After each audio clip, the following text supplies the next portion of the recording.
Good afternoon. Out for my second walk of the day, and my name is Dave. I like to take you guys with me on these walks as I journey away from my pity party and try to improve my health. I've got plaque in my arteries, fatty liver, and for the past 5.5 months now, I've went from 242 pounds to 186.4. How's that? Not too shabby. I just came off my 24-hour fast, and I did OMAD, which means one meal a day, and I will eat again after 16 to 18 hours sometime tomorrow morning or so, and then I'll do like a 2-meal day. And this is my journey as I try to get back into shape and everything. Now, my pity party was about 5 years where I ate horrible food, but my whole life on and off I've been not eating the best of food, except for when I was in Germany. It was better when I was in the army and when I got out and lived over there, because in Europe the food for some reason is just better than here. Maybe because they have regulations against putting all that garbage in foods to make it addictive. But the cleaner you eat, the healthier you are. So this is my journey. Dun dun dun. Be sure to hit that like button and subscribe, maybe. All right, here we go. Today, I just want to talk about some of the hacks or tips you can make the carnivore diet a little bit easier. And a lot of people say that going on a carnivore diet, which is all meat, all animal products, most of it, some people include dairy, other people don't. I did include it, but I don't really eat too much cheese or like that. I eat some, and that's because of fatty 15, which helps actually maintain metabolism and metabolic health. But I should eat more of it, and I do drink organic half and half creamer with my coffee, but that's animal, and there's not a lot of carbs or sugars in that. It's just whatever the milk has by itself. It's like 1 gram per serving. So and that also has fatty 15. Really interesting stuff behind that. Now, carnivore is like the ultimate restrictive diet, if you look at it that way. But it's just really the natural way that we, as humans, Homo sapiens, have been eating for thousands and thousands of years. Our bodies are adapted to that. Now, some people might throw in some foraging in there for fruits or veggies, but that was only as a way to survive. But humans would always choose meat over any other option if it was available. And there's been studies done that have proved that by us eating fat and meat, high protein, from animals, not from protein from plants, that our brains expanded faster and we became more intelligent. Don't take my word for it. I'm not a doctor, clinician, or I'm just a guy on YouTube. So I'm not telling you what to do. You're a big boy or big woman, so you can make up your own decision. But some of the things about making that transition to carnivore, you can do in the beginning. You can prep for it. There's something that they call the keto flu. When you transition your body away from the addictive carbs and sugars, and you do it like from one day to the next. The first week to 2 weeks, they say you can get sick, and they call it the keto flu. As your body adapts to the change, because your body is looking for carbs to burn for energy, and now it doesn't have it, so it's got to relearn what to do. What I did about a week and a half before I started carnivore completely was that I eliminated sugars, and then I eliminated carbs. No bread, no rice, and things like that. I ate some vegetables and some fruit, but it was very clean, not over processed, nothing that was prepackaged from some factory with all kinds of junk in it. I learned that the regular salt that you buy at the store with iodine in it has anticoagulants in there. I hope I said that right. If I did, go ahead, hit that like button. So I've gotten more natural salt, and it turns out not only was the food pyramid, and most people know the food pyramid from the 70s, 80s, I believe the 70s when it came out, 80s and 90s, was all wrong. Don't eat oats and cereals and stuff. That's not good for you.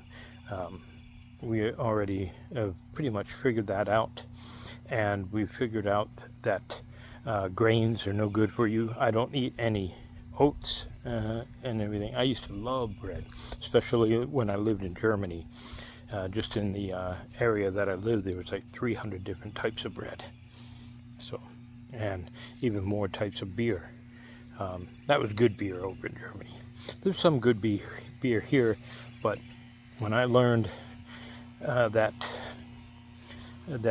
beer basically produces more estrogen in the male body than anything, it made sense. That's where a lot of guys get their man boobs from, and that inflated tummy. I had all that. I still got some a little bit, but I am trimming down. So I did this. About a week and a half, I started eliminating those to try to help my body get fat adapted. Now, I also started eating, like in the morning, eggs. The whole eggs, not just egg whites, because not eating the egg yolks is garbage. That's not true. The whole eggs, because the yolks are like nutrient bombs. They have all kinds of nutrients in it, and they're super good for you. Now, I used to like scramble my eggs and eat them pretty dry. I don't do that now. I eat like when they're still, call them wet eggs, scrambled eggs, but they're still a little wet. I haven't gone the runny type yet, but that's just my preference. So they're about 3/4 to half of the way cooked, and then I cook them with butter or ghee, natural fat, lard, and then when I serve them with salt and butter. Now, I do use pepper. Some people will say carnivores shouldn't use spices. I use pepper and garlic. I don't stress about it too much. You can tell me down in the comments if you're a carnivore, if you use spices. Now, I don't use spices, or I love a hot sauce, because I used to live in Mexico, a nice, really good habanero sauce, but they've got too much garbage in it. Too many artificial flavors, sugars, and just stuff that's not good for you in there. So I don't use those. I don't use any of those sauces or spices that are in the packet.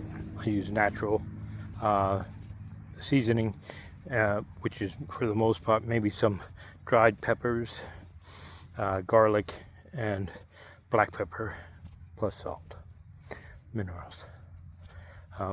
Now I like salt from the salt beds in Utah, because they got a lot of minerals in it. Himalayan salt is okay.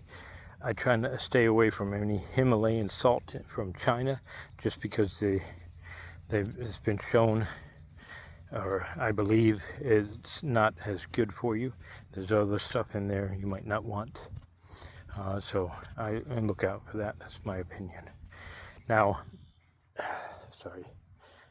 Oh, little moan. And so I did that beforehand. Then I started eating carnivore. Now, I used to love chicken. I find that I don't love chicken as much. I feel like I always overcook it and it's too dry, because I'm afraid that, if you don't cook chicken all the way, unlike a steak, you can get salmonella.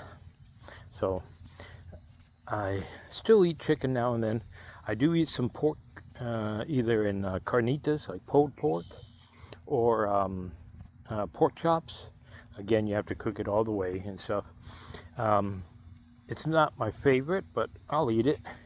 And I'm not a big lamb fan of lamb. So I really like steak, and before I wasn't a big fan, because I would eat it well done. Now I eat like pretty much medium rare. I just really cook the outside of it, and I want the inside to move when you cut it. So I enjoy that with butter. Then, like I said, a little bit of garlic and pepper with salt, and that's it. And then I eat some beef patties, all 100% Angus beef, no additive, nothing in there. So I'll eat that. Sometimes I'll have with a steak, I'll have 2 patties. And that's pretty much my carnivore diet. Now I do eat maybe once every couple of months some organic, grass-fed liver, grass-finished liver when I can find it. It reminds me of when I was little. My mom used to make liver. She was German, so we would have fried liver and onions. Now, I always like the liver part, the way she made them. So I do like that, and every so often. What else? Oh, I don't meal prep, because a lot of people are like, oh, how do I cook on the carnivore diet? I need variety and stuff. I don't. So I'm a little special on that side, because I always looked at eating as a chore. I like good food, and I've mentioned this before in my other videos, that I just want to eat, and I usually am a quick eater from my army days. But the steak, I enjoy that. So I don't meal prep or anything, and I don't worry about variety. I'm going to cook my steak medium rare, put the same ingredients on it. I can eat that every day, day in, day out. I'll have my 4 or 5 eggs with maybe 1 or 2 beef patties in the morning, unless I'm having some bacon. And yes, don't worry about when people say, oh, bacon, you're going to get a heart attack.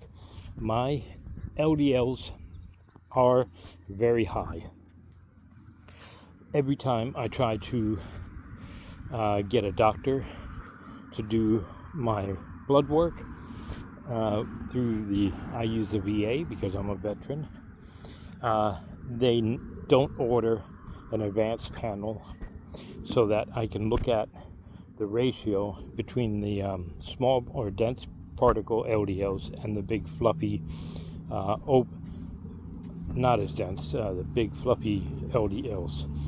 Now, it's been proven with research, and there's plenty out there, you can look it up, don't take my word for it, that it's the little dense LDLs that are able to penetrate your arteries and cause plaque. Now, I'm going off of this, and then when the plaque is in its gooey, like snotty stage, is when it can burst through the inner lining and then causes a clot. and I've mentioned this before. So I stay away from all seed oils as well. I don't fry anything in seed oils. I only use animal fat, ghee, or baking grease to cook things in. I do not, or butter. I do not use seed oils, canola oil, any of that. This stuff is garbage. And when you look in, like if you like mayonnaise or something, and you look in that and all the salad dressings, it's all made with canola oil or seed oils. It's garbage. That stuff is just basically, tinted engine oil. We won't get into that. We're going to stay on topic. But don't eat any more seed oils.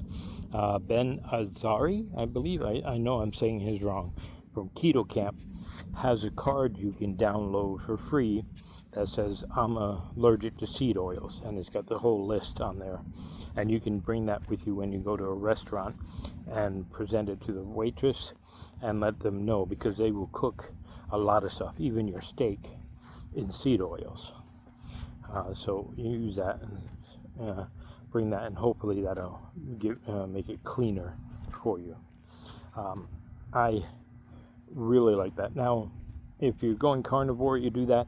If you need a meal prep, I recommend you can put a prompt, write out a prompt saying, hey, I want to develop a meal plan and prep my meals for the next week or 2 weeks.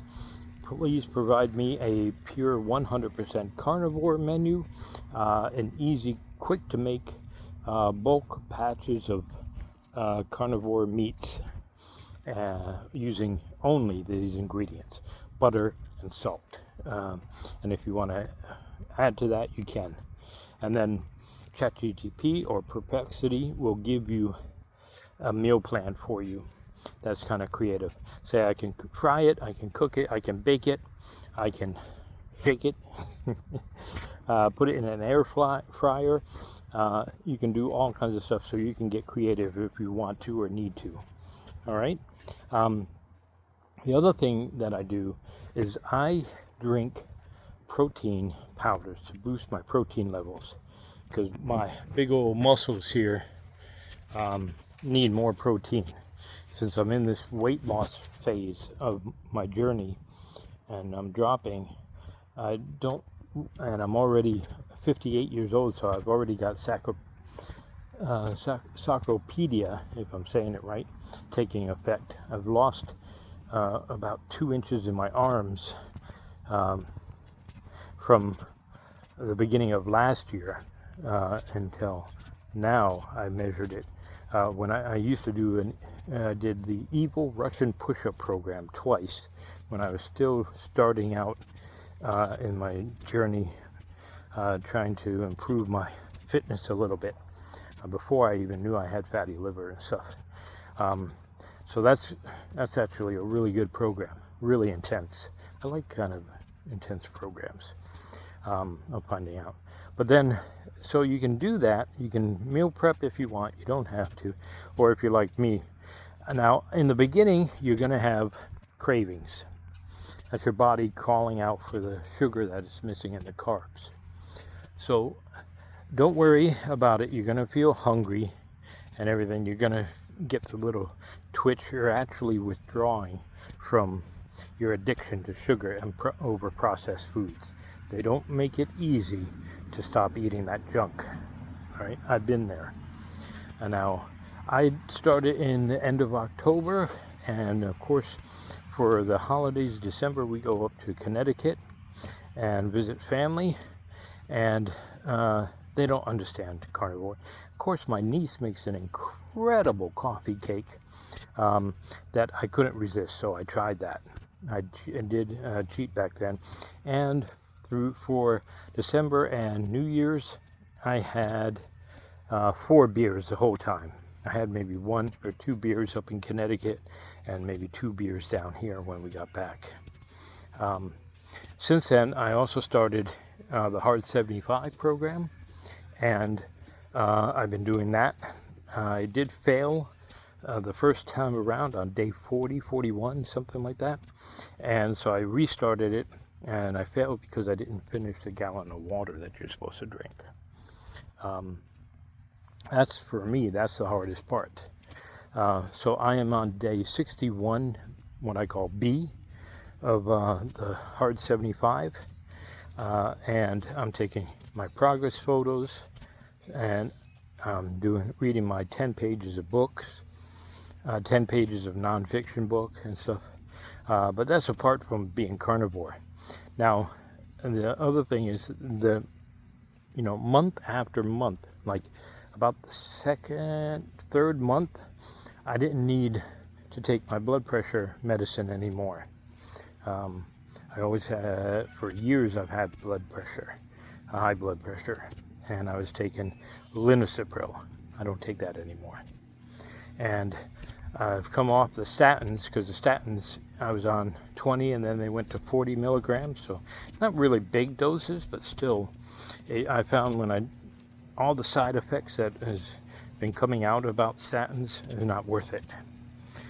So I stopped taking those. Now again, every time a doctor sees my LDLs, my cholesterol and triglycerides, my triglycerides are going down a little bit, but my LDLs and stuff, that's so high, they kind of like panic.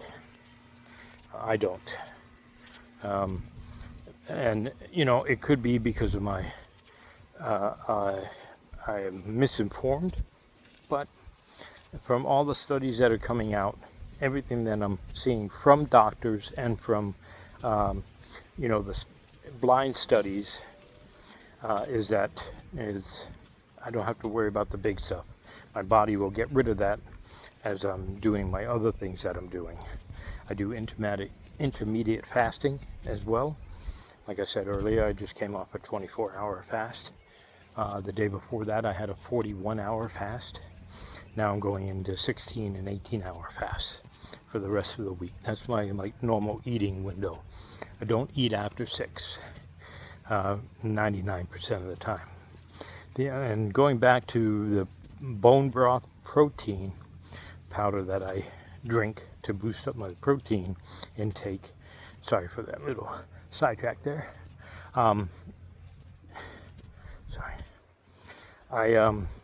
I got that, but I got it in chocolate flavor because it was natural, and then I found out it's sweetened with, because when it tasted sweet, it's sweetened with monk fruit. Now I went to a different one, and it was sweeter because it was cheaper. It's all grass-fed, grass-finished beef bone broth protein powder. So the other one was sweeter because they put more monk fruit in it. Now, so I went back to the other one, and then, reading that and looking at that a little bit more, I see that it also has mushroom thing. So if you want to stay carnivore, I don't really recommend that. You can make your own beef broth and even chicken broth. It gets you extra collagen in and all this other good stuff for you. So you can do that as well. And I recommend you do that. Everybody says try it for 30 days and see how you do, if you like it and stuff. You can do that. But I find it better that if you say, okay, for 3 months, I'll do carnivore, because you start seeing more of the effects, not just the weight loss. Go from your 3 meals a day, don't eat any snacks afterwards, then drop down to 2 meals a day, and then rotate 1 meal a day and 2 meals a day. Don't eat anything after 6, no more snacking, and try that for 3 months. In the beginning, it might be hard, you might not like it, but you'll find that you're going to really enjoy the taste of the meats that you eat, and the butter, bacon. Oh my goodness. And then see how your body reacts to it. And look, if you had any problems before that, see how they've been clearing up. Not all problems will be cleared in 3 months. It takes longer for some people. But once you do that for 3 months, you get into a routine. Sorry about cutting my head off there. You get into a routine, and the more easier you make your routine, you can be doing something hard, but the easier you make it for you as part of your daily habits, the easier it will be to stick on carnivore. So that's just all what I wanted to talk about today. I wish you guys the best of luck. And let me know as you hit that like button and in the comments below if you're carnivore or if you're keto or what diet plan or what kind of food plan you're eating. All right? God bless.